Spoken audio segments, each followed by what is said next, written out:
নমস্কার, Rishibani institute of Vedic অ্যাস্ট্রোলজির পক্ষ থেকে স্বাগত জানাই আজকের জ্যোতিষ আলোচনায়। আমি শান্তনু আপনাদের সঙ্গে। আলোচ্য বিষয় বিশুদ্ধ জ্যোতিষ। আমরা আলোচনা করব মীন রাশির সম্পর্কে। মীন রাশির ৭.৫ শুরু হয়েছে, অন্যদিকে রাহু তিনি কিন্তু মীন রাশি থেকে বেরিয়ে তার দ্বাদশে অর্থাৎ কুম্ভে প্রবেশ করতে চলেছেন। এই যে মীন থেকে রাহু বেরিয়ে যাবে, এর ফলে মীনের কিন্তু সাকসেস রেট বাড়বে।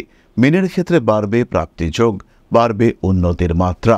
তার সঙ্গে সঙ্গে একক শনির উপস্থিতি মীনের সাকসেস রেটকে বাড়াবে। রাহুর এই সঞ্চারের কারণে মীনের ক্ষেত্রে কি কি ঘটতে পারে তার একটা সাধারণ রূপরেখা খুঁজে বার করবার চেষ্টা করব আমরা। মীন রাশি বা লগ্নের মানুষদের ক্ষেত্রে বেশ কিছু নেগেটিভিটি রয়েছে, কিন্তু এই নেগেটিভিটিগুলির পরে কি কি পজিটিভিটি রয়েছে। এত বড় একটা ম্যাসিভ নেগেটিভ প্ল্যানেট রাশি থেকে বেরিয়ে যাচ্ছে, তার সুফল তো মীন পাবেনি। ৭.৫-এর যে হিউজ ইম্প্যাক্ট, সেখান থেকে মীন তো কিছুটা মুক্তি পাবেনি।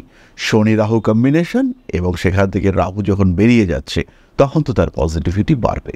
বায়ু রাশিতে দ্বাদশে রাহু, বিদেশ যাত্রা হবে, বিমান যাত্রা এইটা হবে। বিদেশে যাওয়া, বিদেশে থাকা, বিদেশে চাকুরি, বিদেশে শিক্ষা, অবশ্যই মীন রাশি বা লগ্নের মানুষরা সফল হবেন।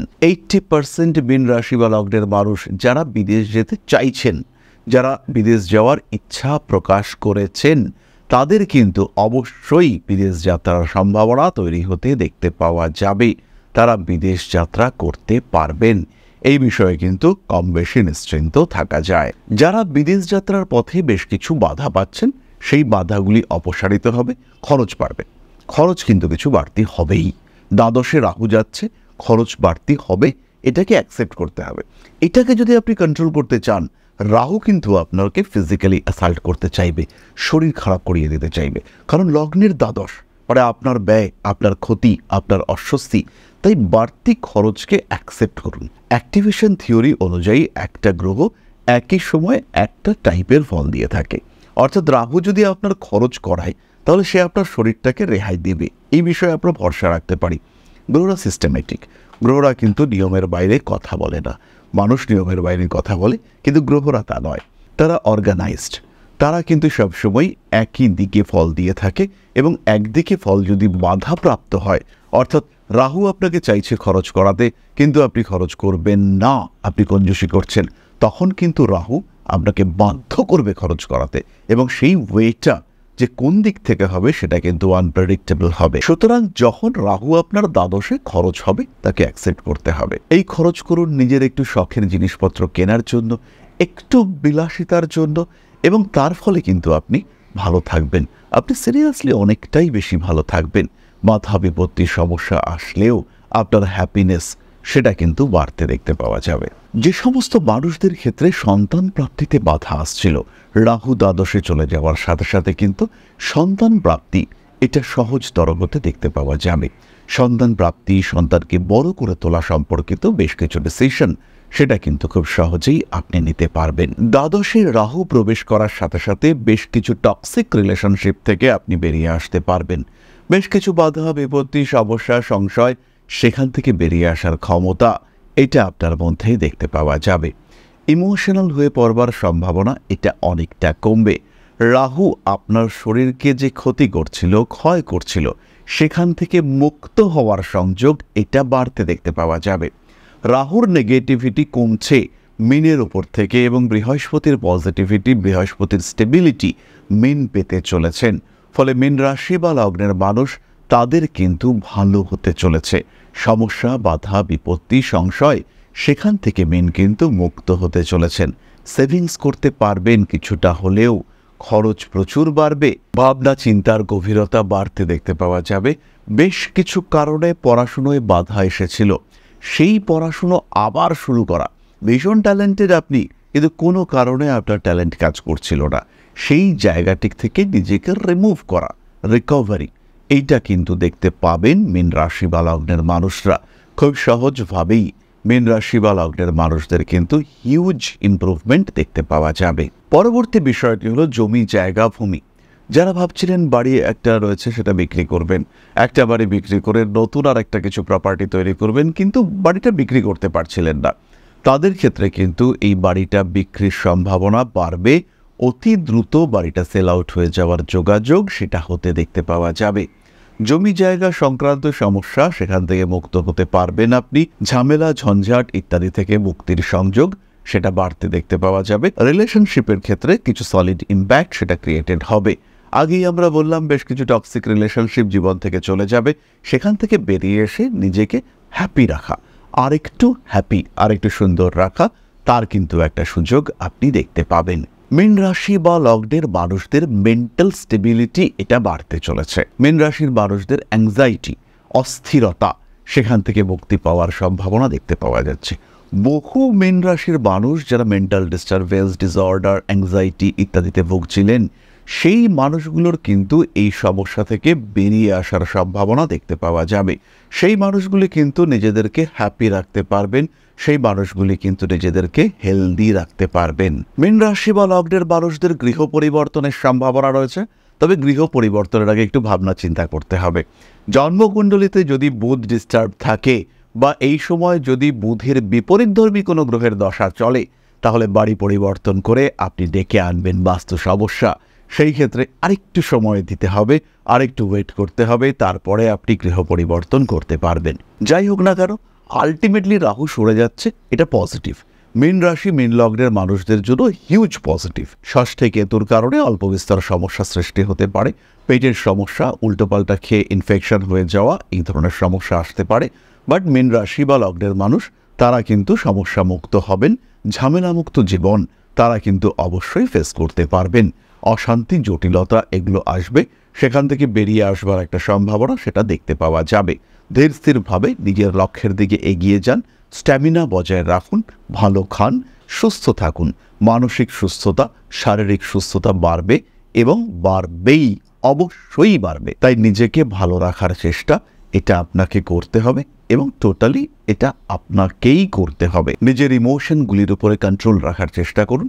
কিছু প্রতিকার আমরা সাজেস্ট করব যাতে খরচটার উপরে নিয়ন্ত্রণ রাখা যায় এবং শরীরটা মোটামুটি সুস্থ থাকে।